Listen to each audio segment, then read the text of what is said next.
You may not know it, but Mexico is the second biggest oil exporter to the U.S., right after Canada, not Saudi.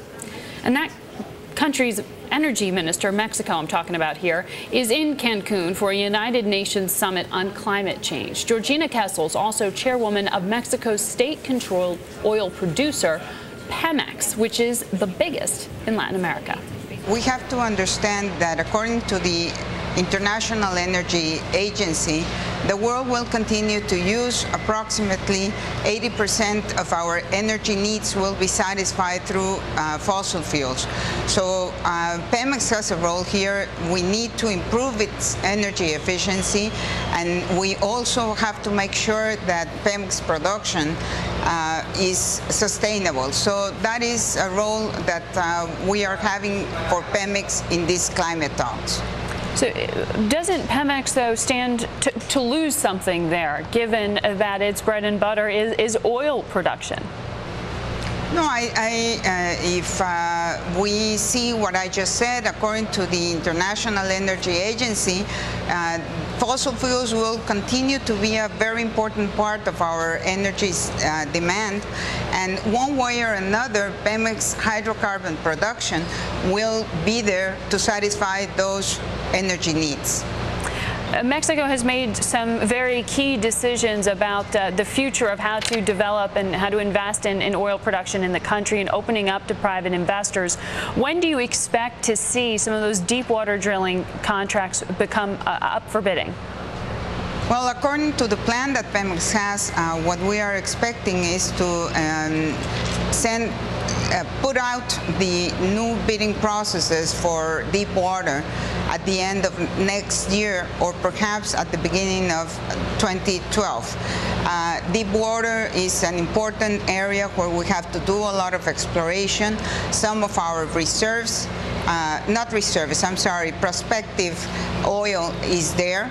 So we are expecting to do enough exploration so that we can determine how much oil we could be producing from deep water in the future. But that would not be around that 2012 projection for deep water. What we are expecting is to set up the bidding process at the end of next year or 2012. Okay.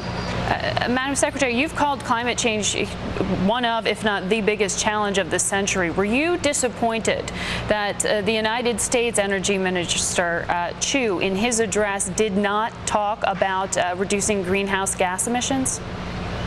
Well, you know something, I think that the U.S., as well as many other countries in the world, we are working in the energy sector to reduce our greenhouse gas emissions through energy efficiency, through the diversification of our energy matrix.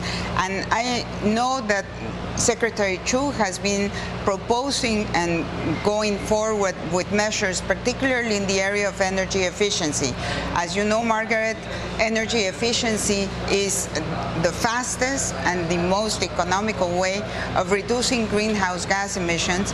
And we, as energy ministers, not only the U.S., I reiterate this, not only the U.S., not only Mexico, but there is a movement actually all over the world. There is no energy minister that I have met with that doesn't tell me that they are doing energy efficiency measures. Some former State Department officials had told Bloomberg that they were very skeptical about any kind of global agreement on climate change that's binding anytime within the immediate future. Said you have to look decades out, 15 years or more.